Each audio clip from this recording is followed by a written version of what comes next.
Yeah, this stuff may be an acquired taste for some people, but when you grow up on this awesome Tripoli pizza, there's really nothing better. Oh my goodness. That's phenomenal. Oh my God. You gotta love this stuff. All right, well, this is my second attempt at a video because I recorded one before and it came out well. It actually came out very well. But I kind of came across some information that clarified a couple of things about my ancestry, which is why I'm here. Well, it's not why I'm visiting. I'm at home helping out things with my mother, which has already been done, and so far this visit's been fantastic. It's it's September in Massachusetts. My goodness, the weather here is absolutely phenomenal. But I'm here in this is Immaculate Conception Cemetery. This cemetery was opened in 1847, so it is very old. It's also very big. There's quite a bit here. And there's a lot of people buried here. As you can see, I think it's over 18,000, so it's quite extensive.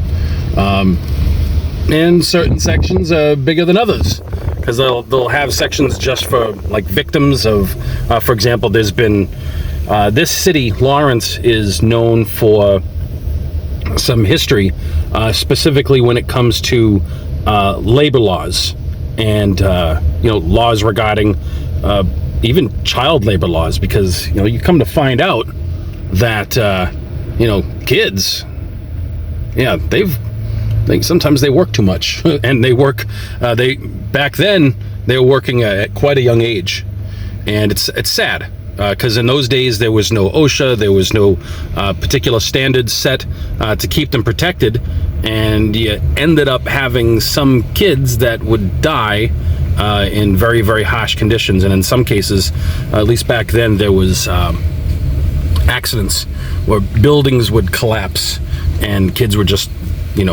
buried alive, or in some cases burned to death in fires. So this state is, as much as the history might not be great, it was influential in creating the safety laws as well as child labor laws that we have today. Very, very influential in that. So I'm currently, here just looking for the grave sites of some of my ancestors. They are buried here. I'm just in the wrong section. I'm close to it, just, sometimes because of how extensive this cemetery is, it's easy to get lost. And it's funny, I was just here a few days ago, and I found it, and I feel like I've gotten lost and turned around again. So I'll have to keep looking to see what I can find. So yeah, I technically was heading in the right direction, but I was just kind of, turned around just a bit. This is one of the older sections of the cemetery. A lot of the you'll see here that some of these tombstones, they're not just old, but they're illegible. In some cases there's no writing on them at all, like this one right here. Absolutely, well, there might be writing on the other side, but you also got damaged ones. This one, can't really read it. Papalato. That's a well-known, that's a frequently found Italian last name here in this area. I actually used to work with a couple of females with that last name. But you can see some of these tombstones, they're damaged, broken, old. And the first time I came looking for my two times great grandparents, this is where I was looking, thinking that I was in the right area. And sometimes I wonder, am I still in the right area? But the people that work here told me where he's supposed to be buried. But sometimes you just want to look. You just want to make your way through the old stuff. You just want to, because it's peaceful, it's calm. But another beautiful thing is you got a lot of history here and a lot of cultural diversity. And that's one of the things I love about this area. I don't live here anymore. I don't. but this is still home. And a lot of people who are from here, they want to hold on to the history, and that's sad. You can't really see it from the perspective of my phone here, but people have dumped garbage among the tombstones. That's terrible. And there's a lot of history. This tombstone right here, it says for Jonas Smolskas, mill spinner, born in Alytus, Lithuania in 1885, killed October 22nd, 1912, the third victim of the 1912 textile strike in Lawrence, Massachusetts. I have not really looked up all the details on that, but that's a very, very well-known aspect of the history of this area. And then there's a big Italian population that's been in here for quite a long time. Like this tombstone right here is all in Italian, and there's quite a few of those. That's my ancestry. Great grandfather was born in a small village in Palermo, Sicily, and he was born in 1895. He died in 1977, and he's buried in another part of this area. There's actually 3 cemeteries. You've got Immaculate Conception, you've got St. Anne's, and then Bellevue. The one we're in, that sadly littered with garbage, which I find very, very disrespectful and disconcerting as well. But the one we're in right now is this is Immaculate Conception, and this is one of the older sections. It is, a lot of Italians that are buried here, and where I'm heading now is the area where my 2 times great-grandfather, along with his wife and granddaughter, are buried. I spent hours the first time I came looking, trying to find, something,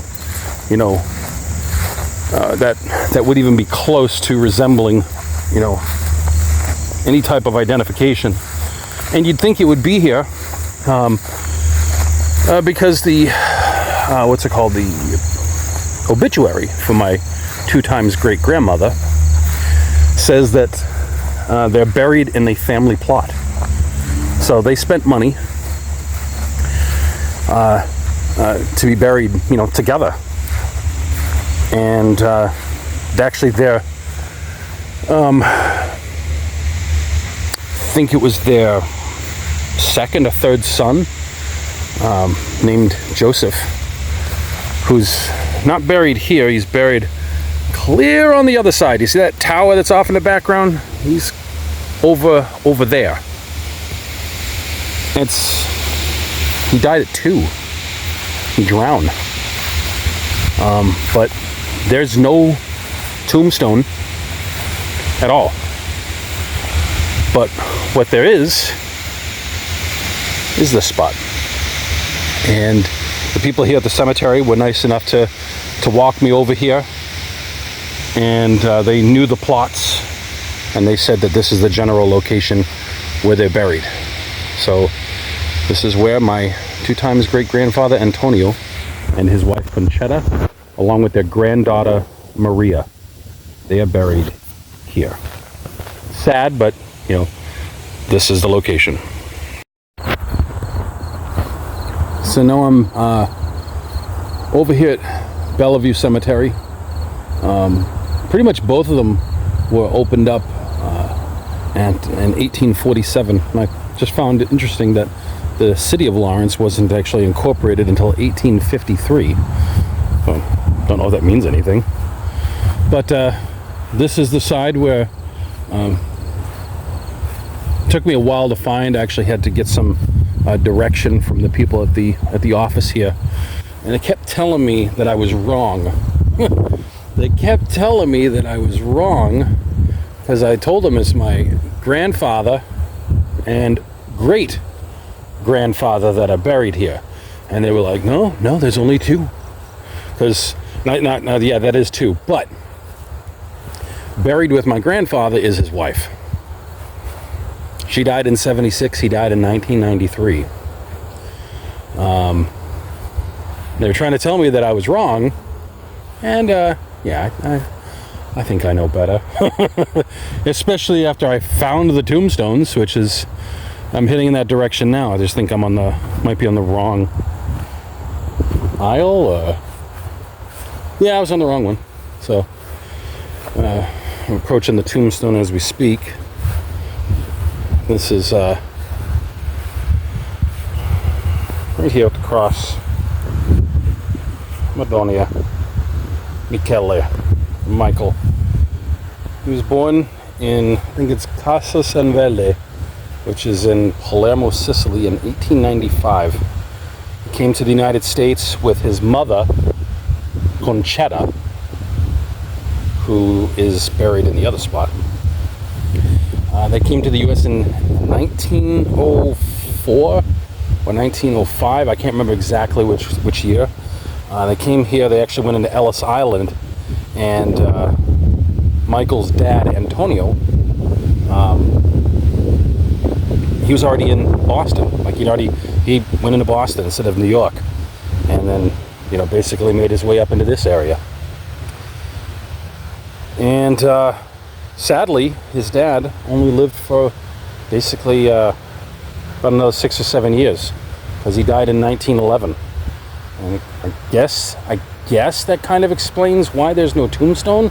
But I mean, his wife is buried with him, Concetta, and she died in 1940. So you'd think that there'd be some sort of marker, but there just isn't. At least not that I found. And then when I went looking for I guess there's the young son who died at 2 from drowning, no marker for him either. So it makes me wonder. I mean, because like for Concetta, according to the obituary, I guess she had like a religious position. It said that she was buried at high mass, and I'm assuming that means money, but I don't know. Sometimes you just don't know. Stuff gets lost, stuff gets forgotten, and that's why if you have the opportunity, you want to try to do your best to keep the memory of those you love alive. Try to keep things together, even if it's fractured. Sometimes life gets fractured, through no fault of our own, or just some poor choices. And some of us, myself included, definitely had their share of poor choices. So now here, this actually got me emotional the other day, because honestly, I regret not having a better relationship with my grandfather. I didn't really know him for very long, but Anthony was the first in the family, firstborn, born in 1915, died in 93. His wife was a little bit older, born in 1914, died in 76. It's tough to find information on her. They kept telling me that there wasn't anybody else with the last name buried here, but they just didn't want to believe me, and well, here it is. So they said she might have been cremated, but I don't think so. I just don't think so. But one thing I did find interesting, and that saddened me, because like I didn't really have much of a relationship with him. We got some few memories. And it's we have regrets in life, but you can't focus on the regrets. You got to do better. You got to make your life better and focus on improvement wherever you possibly can. So, may not have known him well, but it's definitely in my heart. It's definitely somebody I love, and it was just it's all part of the story. So one thing that's fascinated me about my family is just, is that things change and things and stories shift. And sometimes you have to make those adjustments.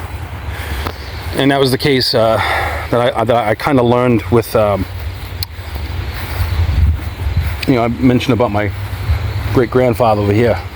That his wife's not buried with him. He was married to a woman named Josephine. Giuseppina Terrazzana. And I learned that her mother was married twice. First one, God, I just can't think of the name. Can't think of the name. Can't think of the first name. Gotta look it back up. But evidently her dad died. And so her mother, Maria Rossi, got remarried. And the last name for that family is Gianantonio.